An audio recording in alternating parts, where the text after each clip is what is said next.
precisely address these problems of regional integration. It is an occasion to start from scratch and from simpler, easier and less costly procedures in many of the areas I just mentioned.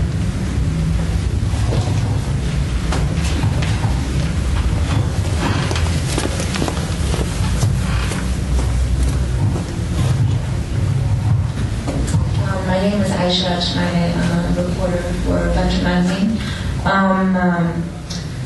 I have two questions. My first question is, what were some of the concerns that were raised yesterday that do concern the World Trade Organization? Because you just mentioned a few that fall beyond that. If you could share some of the recommendations that were discussed. My other question is regards the right now in the Doha round, one of the big issues is with opening like free trade in agricultural products, and it's been a very difficult topic. In that regard, how is Jordan performing in terms of free trade in agricultural products? On the first question, this recoups largely the topics I just mentioned, where if I look at the whole spectrum of these topics, some are right into the core business of the WTO, others are not.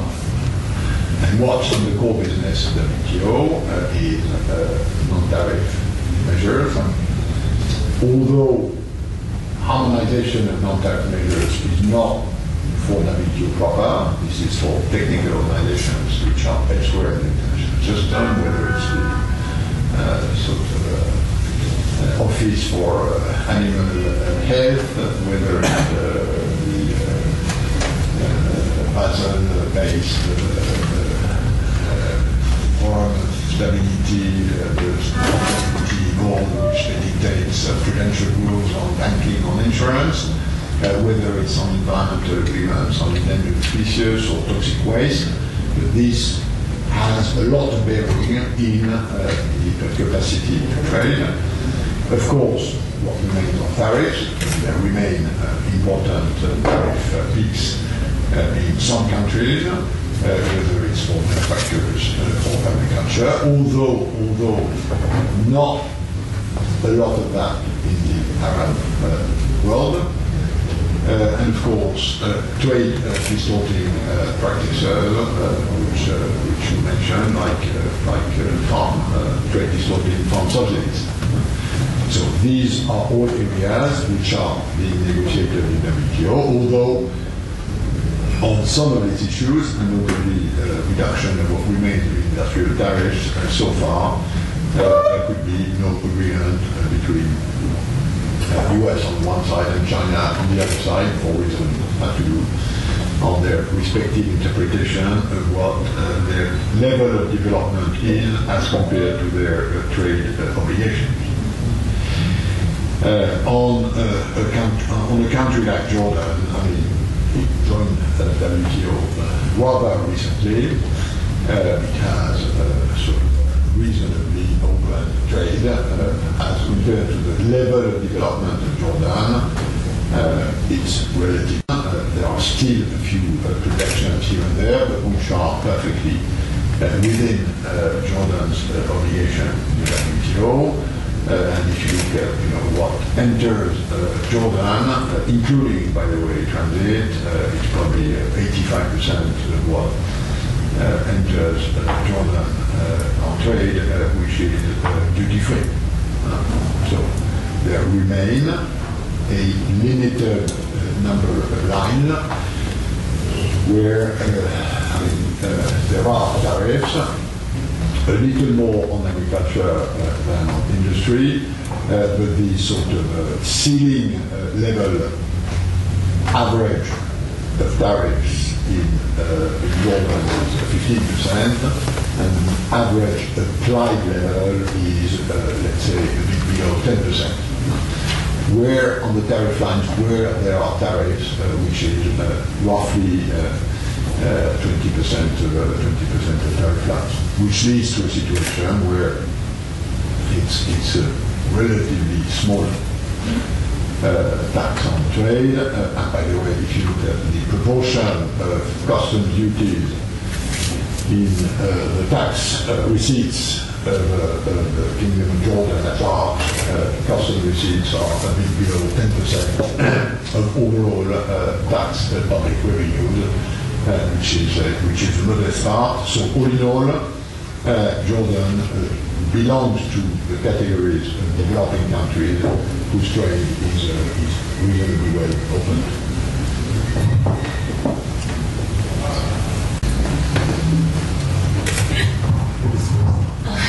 Pascal Lamy, journalist with the Talal Abu-Ghazaleh news agencies.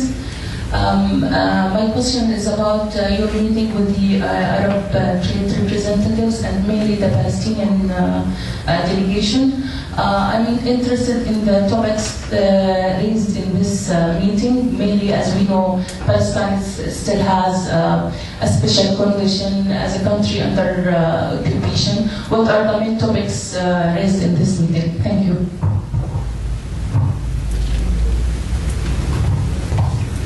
No, what I discussed with the Palestinian Minister of Economy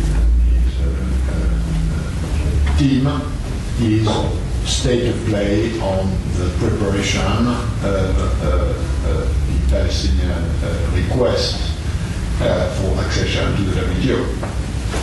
Now, we all know that this is something which the Palestinian Authority has in mind. They've several times expressed the wish to join the organization at some stage.